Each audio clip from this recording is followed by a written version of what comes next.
பெண் போலீஸ் அதிகாரிகளில் உங்களை மிகவும் கவர்ந்த பெண் போலீஸ் அதிகாரி யார்? எனக்கு ஒன்றும் அப்படிலாம் நான் தெரியலையே. எனக்கு மிகவும் கவர்ந்து அதான் எனக்கு முன்னாடி ஒருத்தங்க வேலை பண்ணிட்டு போயிருந்தாங்கன்னா சிறப்பாக பரவாயில்ல. நாங்கள் எல்லாரும் ஒரே பேட்ச்மேட் தான். இப்போ பெண் போலீஸ் அதிகாரி நம்ம லத்திகா சரண் மேடம் இருந்தாங்க, அப்புறம் நம்ம திலகவதி ஐபிஎஸ் இருந்தாங்க, அதன் பிறகு லட்சுமி பிரசாத் மேடம் இருந்தாங்க. நான் அவங்கள்ட்டெல்லாம் ஒர்க் பண்ணியிருக்கிறேன், சிறப்பாக தான் பணிபுரிஞ்சாங்க.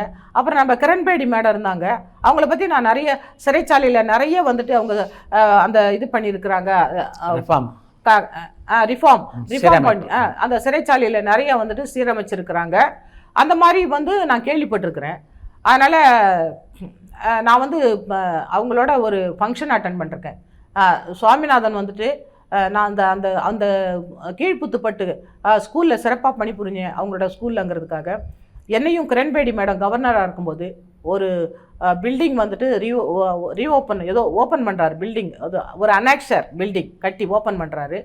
அதில் என்னையும் அவங்களும் சீஃப் கெஸ்ட்டாக கூப்பிட்டாரு. சூப்பர்.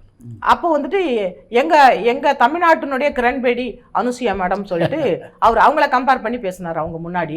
அதெல்லாம் ஒரு சிறப்பாக இருக்குது. ஏன்னா அவங்கள கம்பேர் பண்ணி பேசும்பொழுது மேடத்துக்கு ஈக்குவலாக வச்சு நம்மளையும் பேசுகிறாங்க, நம்ம போலீஸில் ஏதோ வேலை பண்ணியிருக்கோம் அப்படிங்கிற ஒரு மகிழ்ச்சி இருந்துச்சு.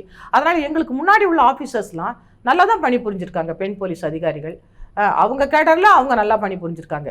அவங்கள நம்ம அதை தான் பார்க்க முடியுமே தவிர, ஆஹா மேடம் அவங்க ரொம்ப நல்லா வேலை பார்த்துட்டாங்க, அதே மாதிரி நான் இருக்கணும் அப்படின்லாம் நினச்சலாம் கிடையாது. எனக்கு நான் எனக்கு கொடுக்கப்பட்ட வேலையை நான் ஒழுங்காக வேலை பண்ணணும், என் ஆஃபீஸர்கிட்ட நான் அப்ரிசியேஷன் வாங்கணும், அந்த பணியில் எந்த விதமான குறைபாடும் வரக்கூடாது. அதனால் எனக்கு ஒரு பிரச்சனைகள் வந்துடக்கூடாது, என் வேலைக்கோ இல்லை என்னோட பணிக்கு எந்த பிரச்சனையும் வரக்கூடாது. அப்படி தான் நாம் பார்ப்போம்.